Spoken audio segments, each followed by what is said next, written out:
하나님께서 우리를 부르십니다. 이제 마음과 뜻과 정성을 모아 사순절 5번째 주일 예배로 나아가겠습니다. 함께 기도하시겠습니다. 그러므로 사랑을 받는 자녀같이 너희는 하나님을 본받는 자가 되고 그리스도께서 너희를 사랑하신 것 같이 너희도 사랑 가운데서 행하라. 하나님은 영이시니 예배하는 자가 영과 진리로 예배할지니라. 아멘. 창궐하는 바이러스의 위험 속에서도 주님 앞에 예배할 수 있는 믿음과 이만한 건강을 허락해 주신 하나님 감사합니다. 위기는 더욱 주님을 붙잡을 수 있는 기회이오니 이 예배를 통해 주님을 더욱 의지하여 주님과 동행하는 삶이 되게 하옵소서. 이 시간 마음과 뜻과 정성을 다해 예배하오니 오직 주님만 홀로 영광을 받아 주시옵소서. 예수님 이름으로 기원하옵나이다. 아멘. 찬송가 43장을 함께 찬송하시겠습니다. 43장 찬송입니다. 즐겁게 안식할 날 반갑고 좋은 날 내 마음을 편케 하니 즐겁고 기쁜 날 이날에 천하 만민 다 보좌 앞에서 참되신 삼위일체 다 찬송 부르세. 이날에 하늘에서 새 양식 내리네. 성회로 모이라고 종소리 울리네. 복음의 밝은 빛은 온 세상 비치며 또 영생물이 흘러 시원케 하시네.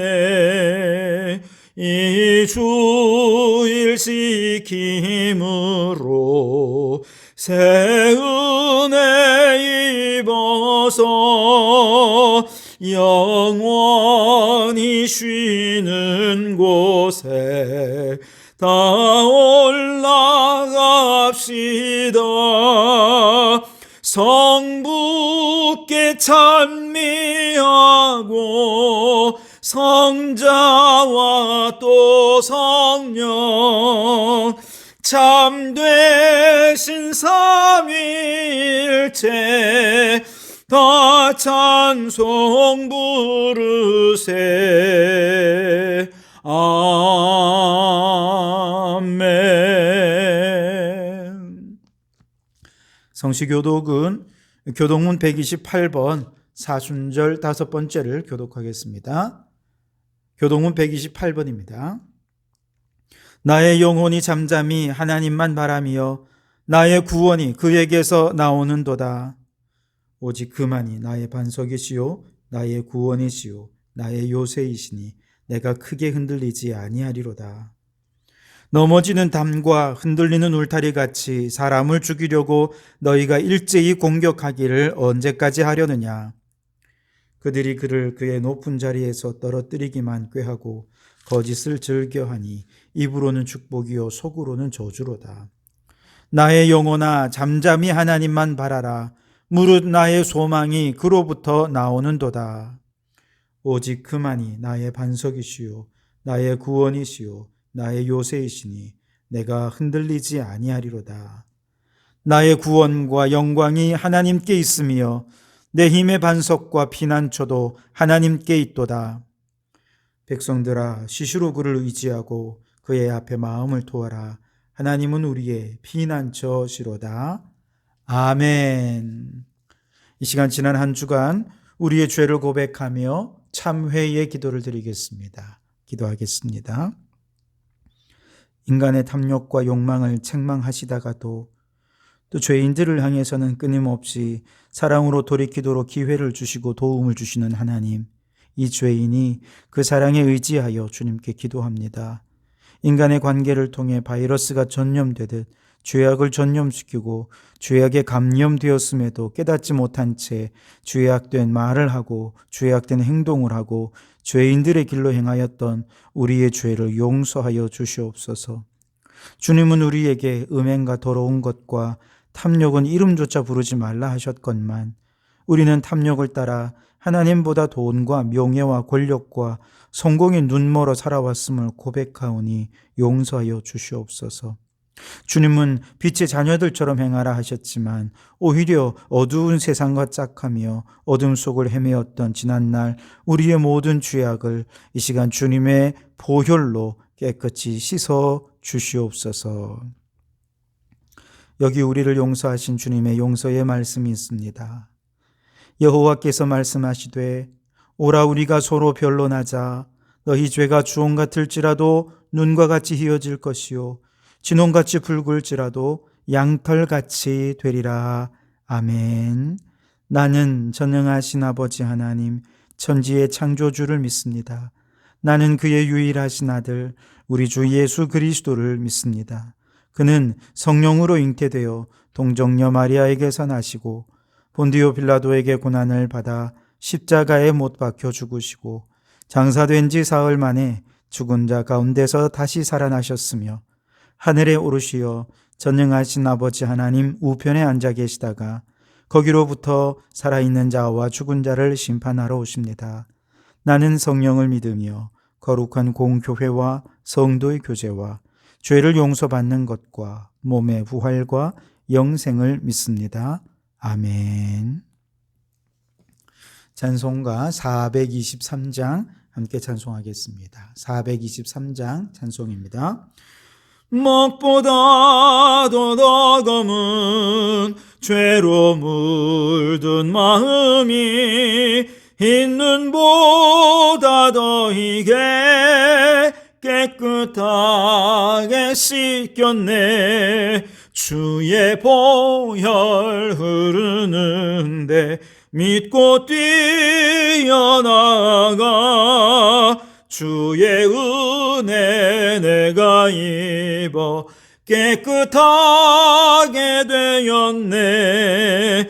모든 의심 걱정과 두려움이 사라져 슬픈 탄식 변하여 기쁜 찬송 되었네. 주의 보혈 흐르는데 믿고 뛰어나가 주의 은혜 내가 입어 깨끗하게 되었네. 세상 부귀 영화와 즐겨하던 모든 것 주를 믿는 내게는 품토만도 못하다. 주의 보혈 흐르는데 믿고 뛰어나가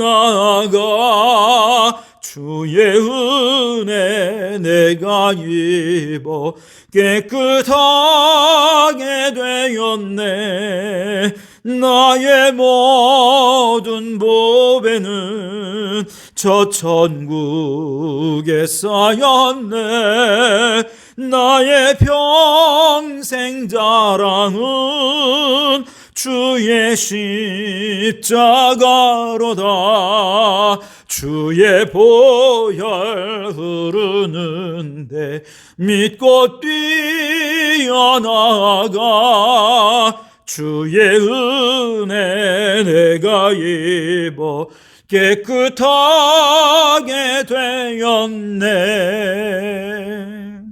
아멘. 공동기도문으로 함께 기도하겠습니다. 우리 주님 한번 부르짖어서 기도하겠습니다. 기도합니다. 주여 세계를 위하여 기도합니다. 주님, 우크라이나의 총성이 멈추게 하시고 속히 평화가 도래하게 하소서. 가족을 잃은 아픔을 위로하시고 삶의 터전을 잃은 난민들을 불쌍히 여겨 주시옵소서. 대한민국을 위하여 기도합니다. 주님, 선출된 대통령에게 화해와 통합의 리더십을 주소서. 정쟁과 갈등을 그치고 온 국민이 하나 되어 국가적 위기를 잘 헤쳐가게 하소서. 수많은 사람들이 코로나에 감염되고 의료인들이 한계에 봉착하고 중환자, 사망자도 늘어가고 있습니다. 주여 잘 이기게 하소서. 성도교회를 위하여 기도합니다. 주여, 사순절 기간 중에 주님의 십자가의 은총을 묵상하며 경건과 절제의 생활로 영적으로 성숙하며 탄소금식으로 십자가 고난에 동참하게 하소서. 주여, 에베소서 말씀으로 충만하여 복음을 새롭게 하고 녹색교회를 지향하며 온 성도들이 환경선교사로서 세상을 이롭게 하게 하소서. 성도들을 위하여 기도합니다. 주님, 성도들의 가정이 화목하고 사업에 복을 주시며 자녀들이 앞날에 복을 주시고 하나님을 경외하여 천대까지 복을 받게 하시며 코로나 바이러스와 각종 질병과 위험으로부터 성도들을 지켜 보호하여 주소서. 송경복 장로님과 박명진 장로님 몸속의 암세포를 소멸시켜 주시고 각종 질병으로 고통당하는 성도들의 영과 혼과 육을 주님의 손길로 치유하여 주소서. 이제 다 아뢰지 못한 기도를 주님께서 가르쳐 주신 기도로 기도하오니 하늘에 계신 우리 아버지, 아버지의 이름을 거룩하게 하시며 아버지의 나라가 오게 하시며 아버지의 뜻이 하늘에서와 같이 땅에서도 이루어지게 하소서. 오늘 우리에게 일용할 양식을 주시고 우리가 우리에게 잘못한 사람을 용서하여 준 것 같이 우리 죄를 용서하여 주시고 우리를 시험에 빠지지 않게 하시고 악에서 구하소서. 나라와 권능과 영광이 영원히 아버지의 것입니다. 아멘. 오늘 우리에게 주시는 하나님의 말씀은 에베소서 5장 15절에서 21절까지 말씀입니다. 에베소서 5장 15절에서 21절까지의 말씀을 봉독해 드리겠습니다. 그런즉 너희가 어떻게 행할지를 자세히 주의하여 지혜 없는 자같이 하지 말고 오직 지혜 있는 자같이 하여 세월을 아끼라. 때가 악하니라. 그러므로 어리석은 자가 되지 말고 오직 주의 뜻이 무엇인가 이해하라. 술 취하지 말라. 이는 방탕한 것이니 오직 성령으로 충만함을 받으라. 시와 찬송과 신령한 노래들로 서로 화답하며 너희의 마음으로 주께 노래하며 찬송하며 범사의 우리 주 예수 그리스도의 이름으로 항상 아버지 하나님께 감사하며 그리스도를 경외함으로 피차 복종하라. 아멘. 오늘은 이 말씀으로 주의 뜻을 이해하라 라고 하는 제목으로 함께 은혜를 나누고자 합니다. 예수님은 33년간 이 땅에 사시다가 승천하셨죠. 그 중에 30년은 사적인 생애였고 공적인 생애는 겨우 3년밖에 살지 않으셨습니다. 그 짧은 기간 동안 무슨 대단한 일을 하실 수 있었겠습니까? 실제로 예수님은 병자를 고치셨지만 사실 세상에는 여전히 병자들로 넘쳐났습니다. 예수님은 유대인들의 죄를 지적하고 드러내셨지만 여전히 유대 사회에는 죄악이 득실거렸습니다. 공생의 기간 동안 예수님이 가장 집중하신 것은 12명의 제자를 길러내시는 것이었지만 그러나 그나마도 한 명은 예수님을 팔아먹었고 한 명은 예수님을 부인했고 나머지 10명은 예수님이 체포될 때 다 뿔뿔이 흩어져서 도망가 버리고 말았습니다. 이런 예수님의 생애를 보면서 어떤 사람들은 예수님은 실패한 메시아다 이렇게 평가를 하곤 합니다. 그런데 예수님께서 십자가 위에서 하신 말씀은 예수님의 생애를 평가하는 인간의 평가와 상식을 완전히 뒤집는 뜻밖의 말씀을 하십니다. 바로 다 이루었다라고 하신 말씀입니다. 도대체 무엇을 다 이루었다는 것일까요? 우리가 생각할 때 메시아가 무언가를 다 이루었다라고 하려면 적어도 이 세상에 있는 악을 물리치고 의인들을 죄악의 손에서 구원해낼 때 다 이루었다 이렇게 얘기할 수 있지 않겠습니까? 또한 우리가 생각할 때 메시아라고 한다면 이 불공평하고 불의한 세상을 정의롭고 올바르게 하나님의 질서를 따라 선하게 변화시키는 일에 성공했을 때 다 이루었다. 이 말이 어울리지 않겠습니까? 그러나 겉으로 볼 때 예수님으로 인해 이 세상은 전혀 변화된 게 없습니다. 여전히 죄악은 가득했고 여전히 불의하고 불평등한 세상은 여전했습니다. 그런데도 우리 주님은 십자가에서 다 이루었다라고 말씀하셨습니다.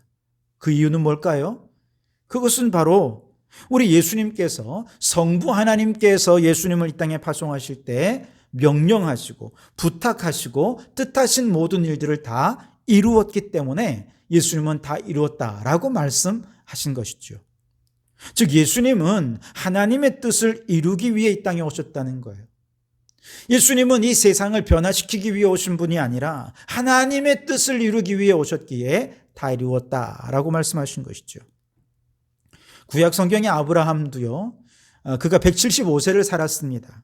75세에 갈대아 우르에서 부름을 받아 가나안에 들어온 이후에 그는 100년 동안을 한 일이라고는 가나안 지역을 떠돌면서 그 떠돌이 생활 속에 하나님의 약속을 따라 100세의 아들을 낳았고 그 아들을 하나님께 바치기 위해 제물로 드릴 때 하나님께서 그 믿음을 인정해 주신 것 이거밖에 없습니다. 그가 죽을 때 후손은 이삭 하나뿐이었고 자기 소유로 된 땅은 아내가 묻힌 막벨라굴 겨우 한 두세 평이나 됐을까요? 그거밖에 없습니다. 그런데 왜 성경은 이처럼 별 볼 일 없는 아브라함의 인생에 주목하는 것일까요? 그것은 아브라함의 인생이 하나님의 뜻을 드러내는 인생이었기 때문에 그렇습니다. 아브라함이 하나님의 뜻을 따라 사는 인생이었기 때문에 그렇습니다. 우리 눈에는 별것 아닌 것 같은 그런 여러 가지 사건들이 기록된 성경의 내용은 모두가 다 하나님께서 바로 그를 통해서 온 인류에게 보여주시고자 하는 하나님의 뜻을 정확히 보여주고 있기 때문에 그렇습니다. 심지어 아브라함이 행한 실수마저도 하나님의 뜻을 보여주는 사건으로 하나님께서는 그 인생을 통해 사용하신 것이죠.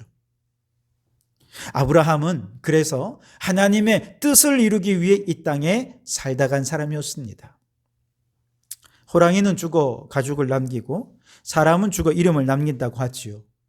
적어도 한평생 살면서 무언가 인류의 공헌을 하고 적어도 이 지역사회나 혹은 우리의 후손을 위해 뭔가 업적을 남기고 싶은 마음이 모든 사람에게 다 있지 않습니까? 그런데 하나님께서는 우리를 바라보실 때 우리가 이 세상에 살면서 무엇을 했고 어떤 업적을 남겼고 어떤 공로를 이루었느냐 아무 관심 없습니다. 하나님이 정말 우리에게 관심 있는 것은 우리가 하나님의 뜻을 분별하고 하나님의 뜻을 이루며 살았는가 이것입니다. 특별히 하나님께서 이 세상의 수많은 죄인들 가운데 우리를 하나님의 자녀로 불러주시고 한 새 사람으로 새롭게 우리를 창조해 주신 이유는 하나님의 뜻을 이루며 살도록 하기 위해서입니다. 오늘 17절 말씀에 그러므로 어리석은 자가 되지 말고 오직 주의 뜻이 무엇인가 이해하라 그렇게 말씀을 하시죠. 주의 뜻이 무엇인가 이해하라.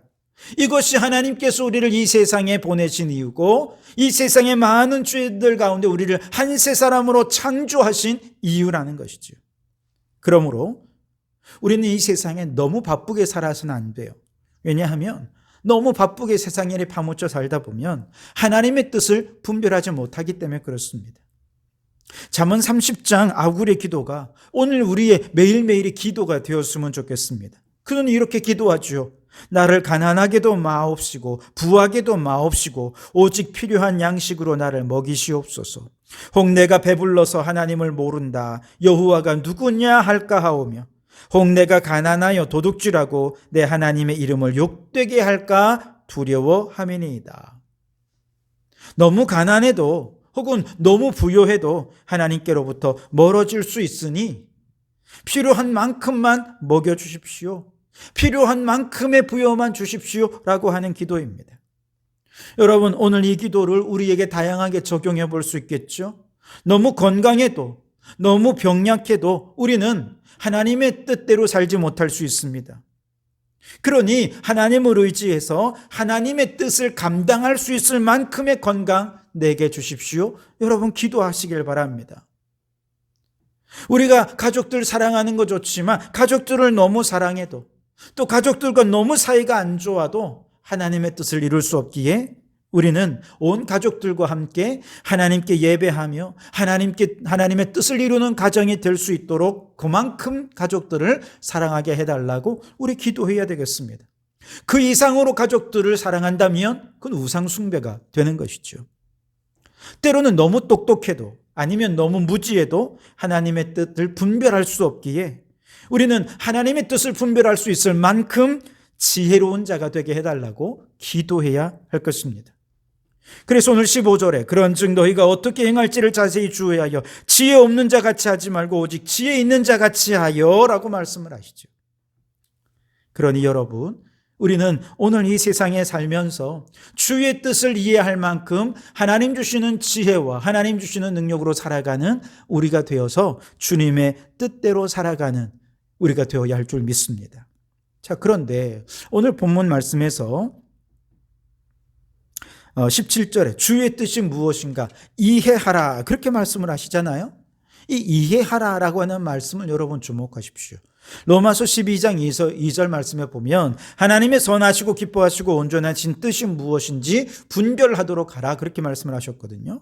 이제 분별하다는 이 말은 열심히 공부하고 연구해서 알아낸다는 뜻입니다. 혹은 땅 속에 묻힌 보석을 찾고 또 그것을 캐내기 위해서 열심히 땅을 판다는 말이 바로 분별한다는 뜻입니다. 즉 분별한다고 해서 우리가 하나님 다 알게 된다는 뜻은 결코 아닙니다. 그 뜻을 알기 위해 열심히 구하고 찾고 파고 찾기 위해 캐내기 위해 노력하는 바로 그런 힘쓰는 상태, 이것이 분별하다라고 하는 뜻이죠. 이해하다라고 하는 말씀도 역시 다르지 않습니다. 우리 중에 누구도 하나님의 뜻을 완벽하게 이해할 수 있는 사람은 없습니다. 다만 우리가 할 수 있는 일은 하나님의 뜻을 이해하기 위해 영적 상태를 끊임없이 유지해 가야 한다는 것이죠.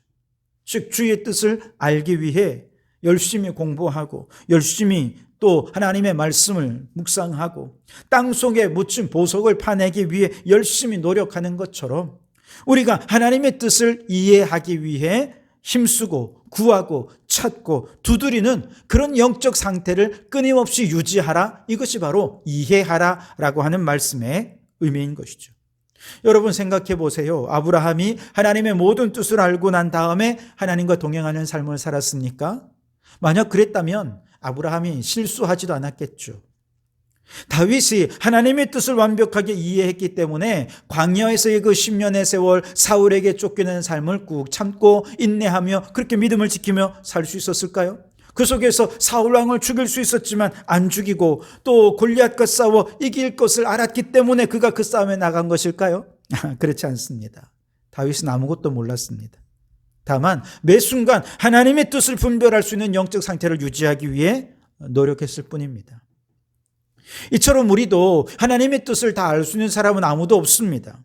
그러나 적어도 우리가 할 수 있는 일은 하나님의 뜻을 분별하고 이해하기 위해 우리의 영적 상태를 끊임없이 유지해가는 이 상태적 개념이 너무너무 중요하다는 것이죠.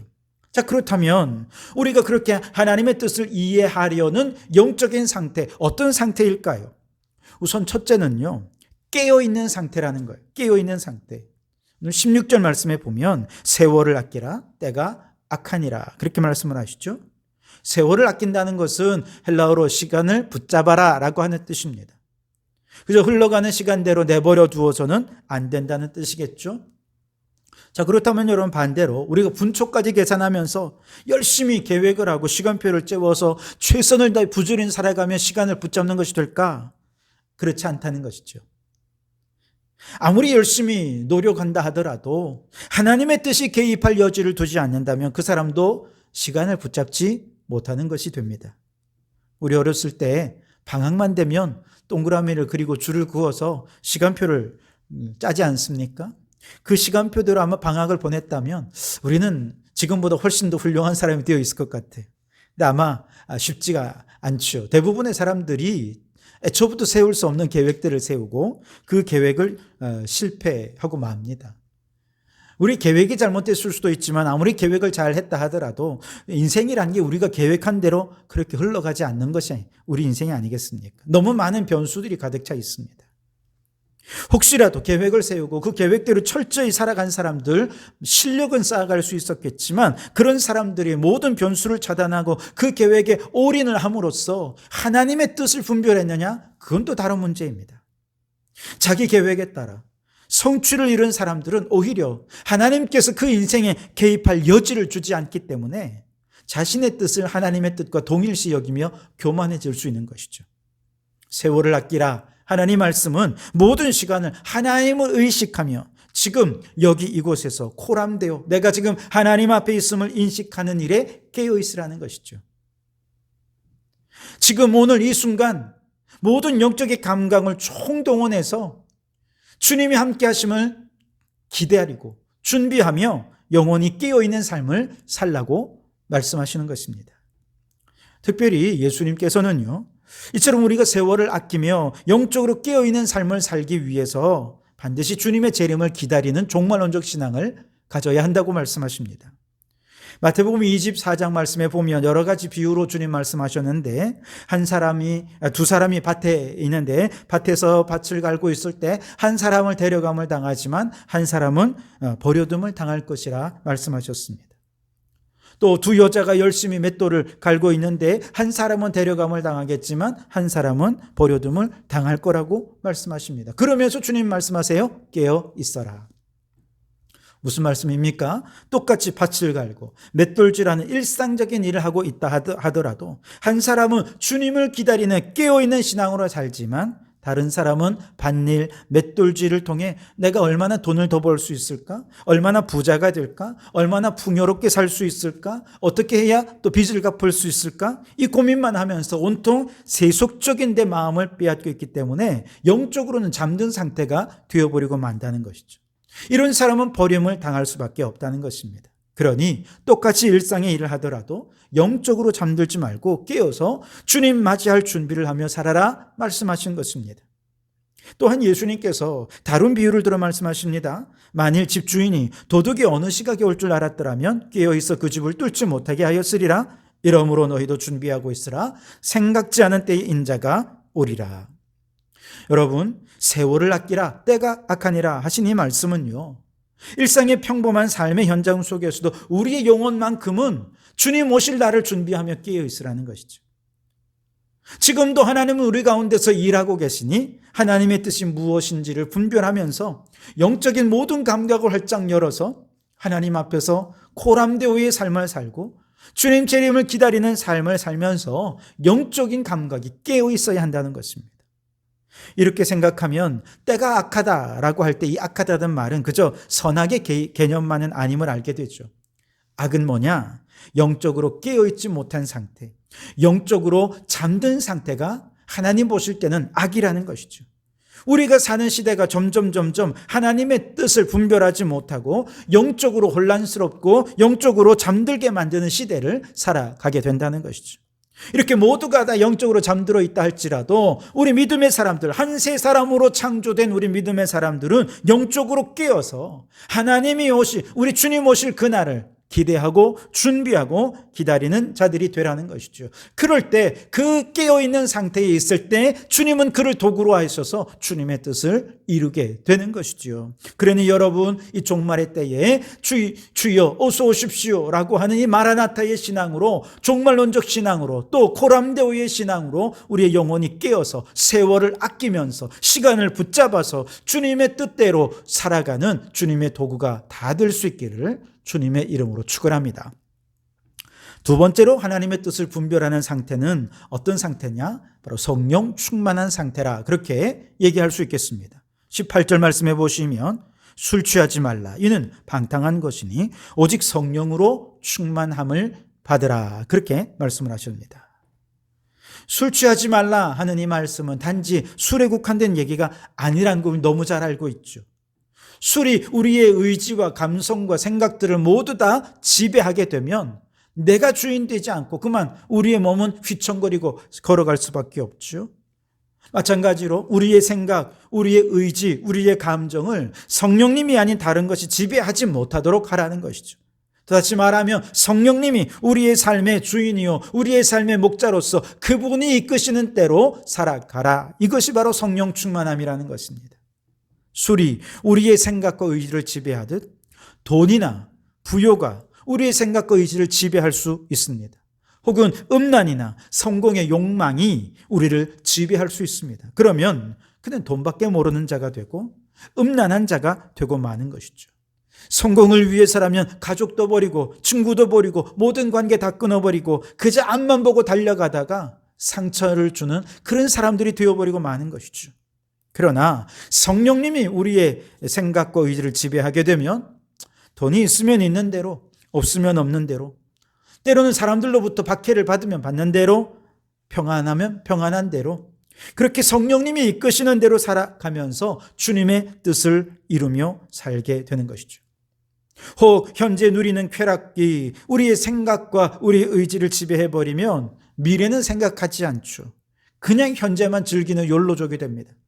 반대로 미래가 우리의 생각, 의지를 지배하게 되면 현재에서 하나님께서 주신 그 분복을 누리지 못하게 됩니다. 다 참고 미래를 위해서 내가 인내해야지 그러면서 오늘을 즐기지 못하는 거예요.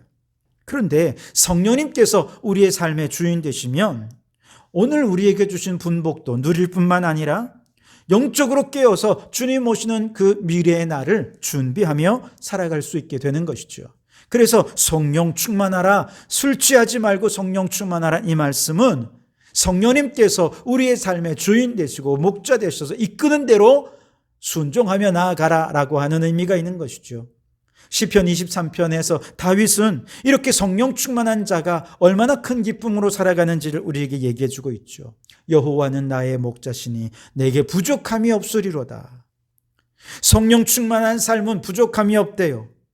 모든 것이 다 풍족하게 넉넉하게 내게 있어서 부족함이 없다는 게 아니지요. 주님만으로 만족하니까 부족함을 알 수가 없는 것이죠. 그렇게 성령 충만하게 주님의 이끄심을 따라 살다 보면 내 뒤에는 무엇이 따라옵니까? 내 평생의 선하심과 인자하심이 반드시 나를 따르리니 내가 여호와의 집에 영원히 살리로다. 무슨 일을 해도 그 사람은 항상 선한 열매를 맺습니다. 무슨 일을 해도 그는 사랑의 열매를 맺으며 살게 될 거라는 거죠. 그러니 여러분, 술 취하지 말고 돈 취하지 말고 세상에 취하지 말고 성령 충만하시기 바랍니다. 성령님이 주인 되게 하십시오. 그래서 삶의 모든 순간에 주의 뜻을 분별하고 주의 선하심과 인자하심이 따라오는 한 세 사람으로 살아가는 우리 성도들이 되실 수 있기를 바랍니다. 마지막 세 번째로 우리가 주님의 뜻을 분별하는 상태를 유지하려면 예배자의 삶을 살아야 합니다. 19절에서 21절에 보시면 시와 찬송과 신령한 노래들로 서로 화답하며 너희의 마음으로 주께 노래하며 찬송하며 범사의 우리 주 예수 그리스도 이름으로 항상 아버지 하나님께 감사하며 그리스도를 경외함으로 피차 복종하라 라고 말씀을 하시죠. 성령에 의해서 지배를 받는 인생이 되면 찬송하고 노래하고 감사하고 피차 복종하는 예배자의 삶을 살게 된다는 것이죠. 여기서 중요한 것은 예배가 뭐냐? 예배는 우리의 감정, 우리의 의지를 완전히 주님께 복종시킨다 하는 것이 예배라는 것이죠. 여러분, 우리가 주님을 떠나 있을 때 우리의 감정은 불안해지기 시작합니다.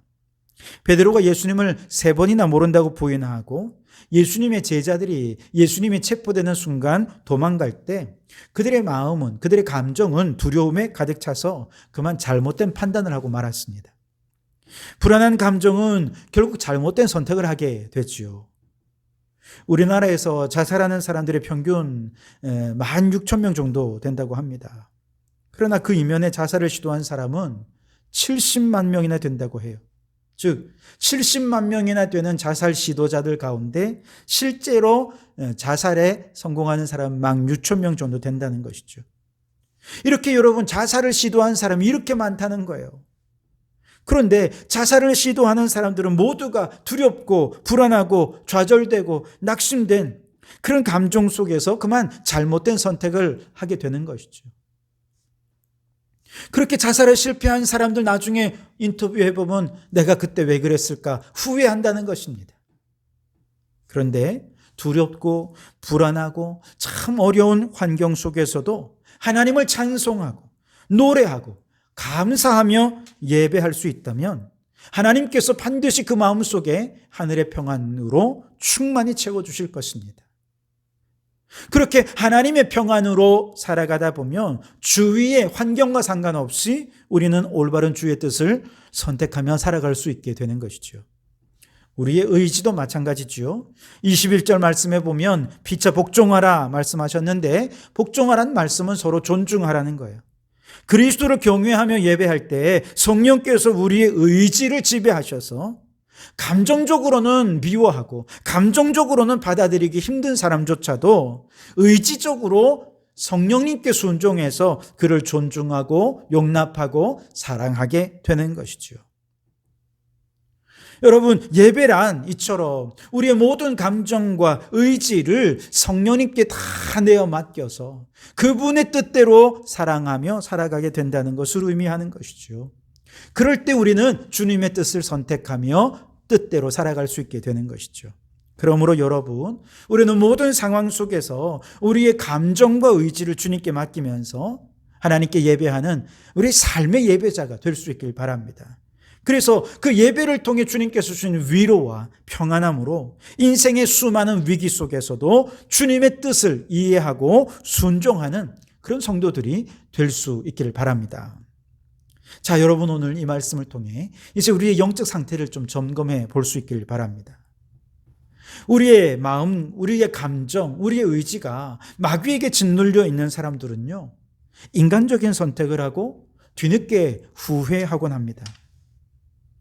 그러나 적어도 우리 한 세 사람으로 지으심을 받은 우리 성도들은 주님의 뜻을 분별하고 주님의 뜻을 이해해서 이제 후회함 없는 삶을 살아야 하겠습니다. 어떻게 해요? 매 순간 종말론적인 신앙, 코람데오, 내가 하나님 앞에 있다는 이 신앙으로 영적으로 깨어있는 삶을 살아가야 하겠습니다. 바로 그런 상태에 있을 때 우리는 주님의 뜻을 올바르게 분별할 수 있게 되는 것이죠. 뿐만 아니라 우리의 모든 순간순간마다 감정과 의지를 온전히 성령님께 내어 맡기는 삶의 예배자가 될 수 있길 바랍니다.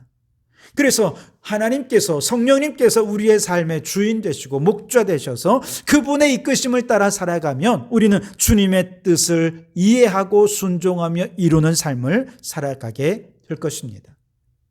이처럼 우리의 영적 상태가 늘 주님의 뜻을 이해하는 영적 상태가 된다면 우리는 하나님께서 우리를 부르신 한 세 사람으로 창조하신 그 목적을 따라 살아가면서 마지막 이 세상을 떠나기 전에 우리 주님처럼 다 이루었다, 주님의 뜻대로 살았다 라고 말할 정도로 후회함 없는 삶을 살아가게 될 것입니다. 바라기는 우리 모든 성도들이 그렇게 주님의 뜻을 따라 살면서 후회함 없는 하루하루를 살아가는 성도들이 되시기를 주님의 이름으로 축원합니다. 기도하시겠습니다. 오 주님, 주님 뜻대로 살아가라고 우리를 한 세 사람으로 창조해 주셨건만 우리는 주님의 뜻을 이해하지 못한 채 살아왔던 죄악된 삶을 살았던 우리를 용서해 주시옵소서. 이제 주님의 뜻을 이해하기 위해 날마다 세월을 아끼며 영적으로 깨어있게 하시고 매일 매 순간 우리의 감정과 의지를 주님께 맡기는 예배자가 되어서 성령님께서 주인 되시고 성령님께서 목자 되시는 성령 충만한 삶을 살게 해 주시옵소서. 그리하여 모든 순간 주님의 뜻을 이해하고 주님의 뜻대로 살아가는 참된 지혜자가 되어서 하나님께 영광을 돌려드리는 저희들 되게 해 주시옵소서. 예수님 이름으로 기도하옵나이다. 아멘. 찬송가 425장 1절 4절 함께 찬송하시면서 준비한 예물을 드리겠습니다. 1절과 4절입니다. 주님의 뜻을 이루소서. 고요한 중에 기다리니 진흙과 같은 날 빚으사 주님의 형상 만드소서. 주님의 뜻을 이루소서.